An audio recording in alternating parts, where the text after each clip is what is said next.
there's no meaningful comparison that I can make between the plight of the Palestinians and the plight of Pakistan, or the plight of Kashmir. What we're seeing in Gaza, what we're seeing in Palestine is uniquely outrageous, inhumane, and condemnable in all shapes, forms, and terms. Having said that, there are certain parallels that can be drawn. The actions of the Indian government post-2019 to do with the imposing demographic changes within Kashmir does draw parallels between what the settler program within the West Bank. As far as being inspired, India being inspired by the Israeli government, unfortunately it's being inspired in all the wrong ways. Its conduct outside of international law, its violation of international governments, the United Nations Charter, the arrogance with which it thought it could get away with this, that you can just scream terrorism and it justifies that you can attack any Muslim country at whim. It's based on these building of precedents that we've seen over time, be it in the context of the Iraq War, and obviously the actions within Gaza recently have inspired some of the actions by the Indian government. But Mr. Modi is sort of the Timu version of Netanyahu. Okay? It's a poor copy. And we call upon the Indian government to not be inspired by the worst examples possible. We pride ourselves, we in Pakistan pride ourselves that we're the heirs of the Indus Valley civilization. Mohenjo-daro is a stone throw away from my constituency back home. India also prides itself that they're the heirs of the Indus Valley civilization. So we should act as heirs of the Indus Valley civilization and not as how we have been acting. One of the most incredible things about the Indus Valley civilization is that with all the archaeology that's gone on, we've not found a single weapon at all. The great advancements they had, urban planning, agriculture, water distribution, even sewerage and things. Not a single weapon. How far we've come from our roots.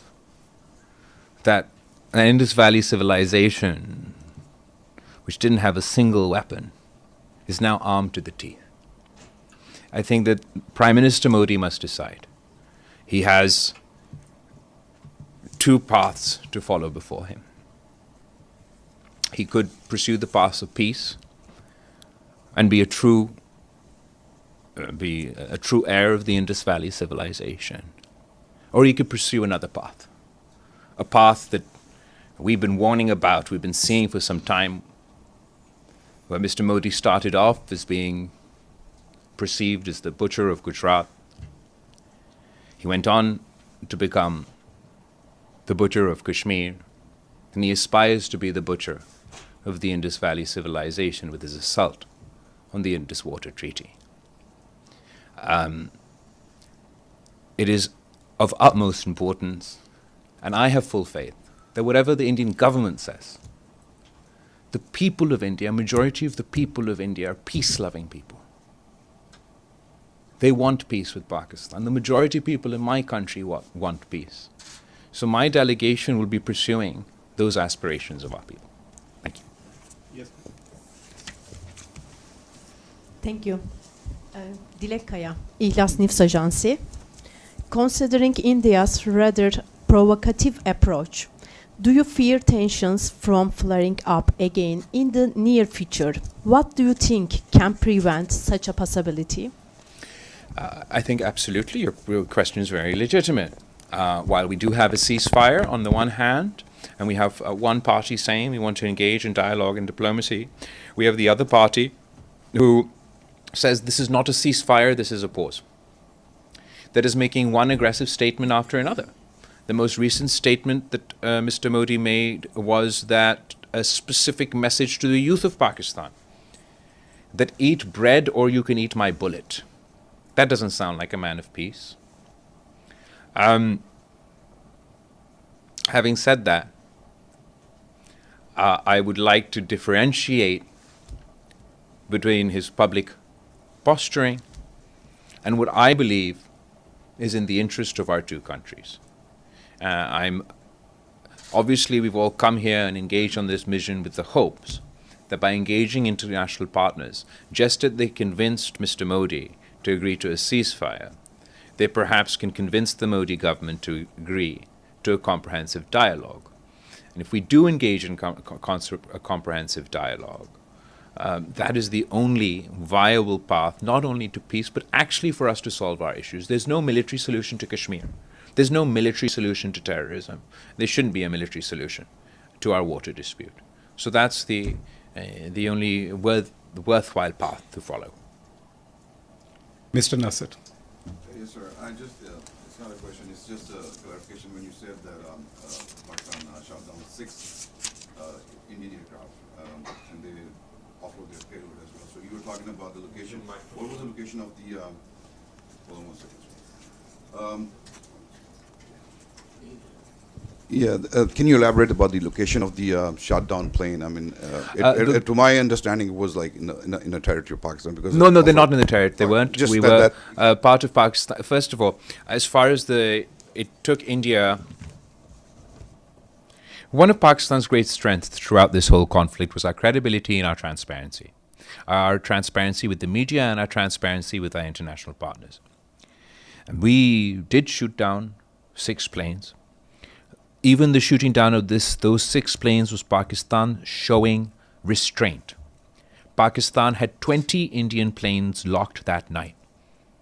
But only 6 planes had released their load on Pakistan when they targeted the civilian infrastructure within Pakistan. And the Pakistani military demonstrated immense restraint when they only targeted those 6 planes. But I think it's very telling that it took India a whole month to admit that it lost those 6 planes. And I think that it goes to show that when one country is telling the truth to its people, the truth to the international community, and the truth to the media, and another country is hiding the truth from its own people, from the international community, and from the media, then it should be obvious to all that who's on the right side of history and who's on the wrong side of history. Ephraim, followed by Mia. Thank you so much. Good to see you, sir. Ephraim Kusaifi from Arab News Daily. In 2019, when India moved to change the status of Kashmir and annex it, you have launched a campaign also against that move. But the sense back then and until now was that the response has been, this issue has been fading more and more from world attention. What makes you think this time that your efforts, that the world is going to listen, actually, that you will convince the world to engage? I think you're absolutely right to point to 2019. And I think something that's significant about that is everything that Pakistan has been warning about India has been proven true. We were saying that they're not interested in international law. We were saying they're increasingly becoming a rogue state. And they've demonstrated by their actions in 2025 that that's exactly what they are. The difference between 2019 and 2025 is we went to war. And the consequences of this conflict are that we are now in a more precarious position where, unfortunately, we feel it's not a question of if, but when the next war is fought. We may be in a worse position than we were today.